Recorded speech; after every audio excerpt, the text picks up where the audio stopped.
Hello বন্ধুরা, আজকে আমি বানাবো শীতলের চাটনি। তার জন্য কী কী উপকরণ লাগে দেখে নিন। লঙ্কা, কাঁচা লঙ্কা কুচানো, টমেটোর কুচানো, পেঁয়াজ কুচানো আর রসুনটা থেতে করে নেব পরে। আর লাগবে শীতল, ভিজিয়ে রেখেছি। এখন কড়াই গরম বসিয়ে তেল দিয়ে দিচ্ছি। তেলটা গরম হয়ে গেছে, আমি পেঁয়াজটা ছেড়ে দেবো। এর মধ্যে দিয়ে দিচ্ছি নুন, হলুদ, মিক্স করে নেব একটু।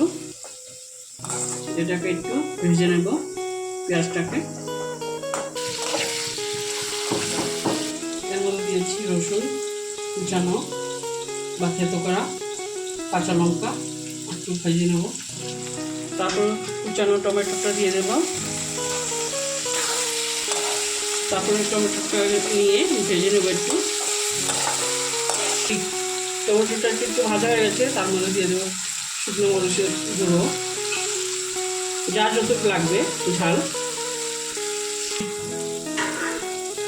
এর মধ্যে দিয়ে দেবো শীতলটা, দিয়ে একটু কমিয়ে রেখে দেবো।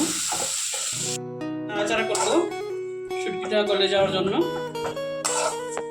এই তো যখন তেল ছেড়ে দেবে, আস্তে আস্তে যখন তেল ছেড়ে দেবে, তখন চাটনিটা হয়ে গেছে। চাটনিটা রেডি হয়ে গেছে। বানিয়ে দেখবেন কিরকম লাগে আপনাদের, আর কমেন্টে জানাবেন কিরকম লেগেছে। Thank you.